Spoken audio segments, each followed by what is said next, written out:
G'day, Unine. Time to think some chemistry. So, one of the little projects you can get involved in is looking at elements and compounds and how we use our knowledge of elements and compounds to create new compounds and, basis of pharmaceuticals in many ways in the chemical industry and paints and oils and all sorts of things. So, an element is simply a substance that's made up of one type of atom. Now, I normally show you my gold ring in class if I'm doing this. So, my gold ring, my wedding ring, is essentially gold atoms. It's essentially just one type of atom, therefore one element present. There's a few impurities, they're not perfectly impurity-free, but that's essentially what we mean by an element, something that's made of only one atom. And we give them a letter. So gold, for instance, is Au, which is a bit weird, but it's after the name aurum from the Latin. So most of them have English names, and so you take the first capital letter of the English name, but there's a dozen there that have their old names from Greek and Latin, and one from Scandinavian, Wolfram. Oops, there it is. And all this information about the atoms we have allowed this table to be created. Now, the table is really quite useful for chemists because it tells us so much about the different chemicals and how they're grouped together. It's all based on the work of a guy called Dmitry Ivanovich Mendeleev back in the 1880s. The one we use these days is known as the Seaborgian version, after Glenn Seaborg, the American chemist. But essentially, it organises all of the known elements and all the ones we've made ever since into groups of like atoms. So down the columns, all these guys down here, down column 1, have one space for an atom. No, one spare atom, sorry, one spare electron. And they can share the electron and make new substances, and they do that. They're quite reactive because of that. And these guys down here have the opposite condition. They've got the space to take one. So they're likely to connect together. So Na, sodium, and Cl, chlorine, make your common table salt. It's really common on the planet because they're both highly reactive and they both happily share that electron. Well, chlorine basically steals it from sodium, so sodium hangs around waiting to get it back. These guys here are known as the noble gases because their outermost shell of electrons is completely full and they don't need any electrons, so they tend not to react terribly well with most things. You really force them to pump energy in to make them react. And there's a whole lot of stuff in between, obviously. But so we've got these groups running down the page, these columns of things of like properties. And that's also true if you go across the rows. We have some like properties in each row as well. And essentially there are 3 types of element recorded there in the table.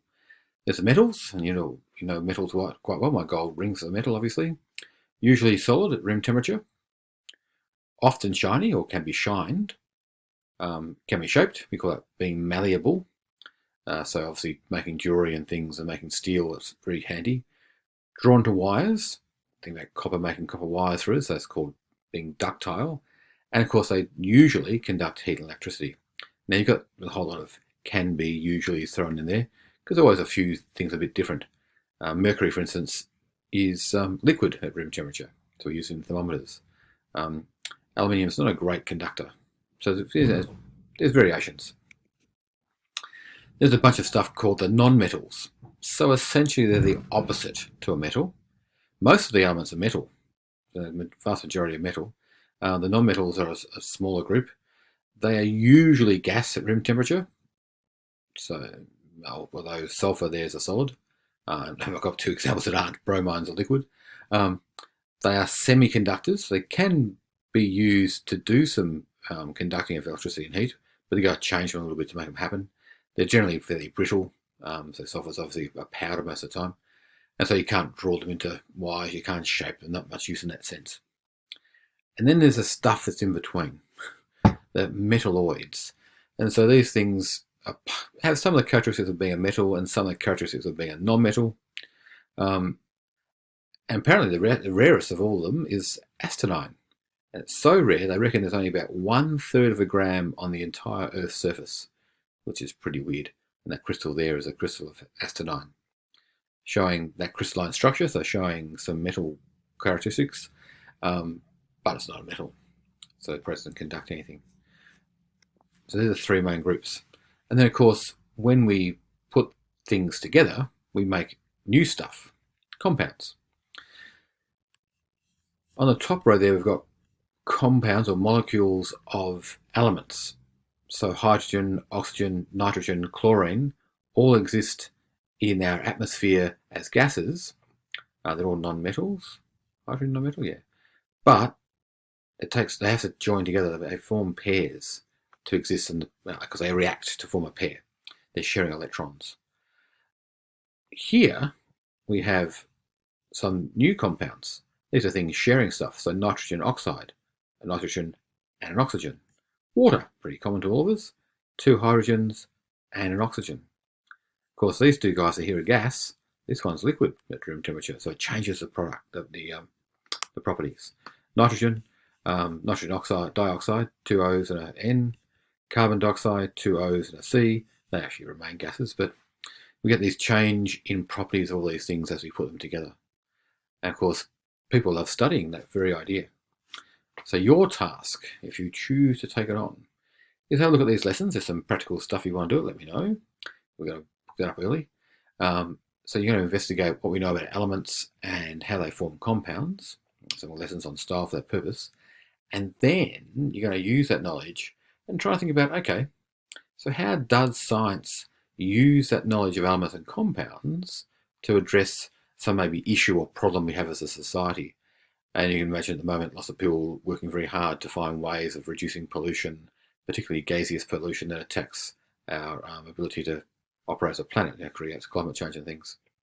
There's lots of work going on in that area. And you have a few minutes a few lessons to prepare a short presentation for the class. And again, you don't have to stand in front of the class and deliver it. You can deliver it in other ways. It could be a little video we play. It could be a poster we put on the wall, cartoon strip, make a model of something. How you present's up to you. But do remember to list your references, where that information come from. You don't even list style, worksheets, that's fine. Okay, enjoy. See you back in class.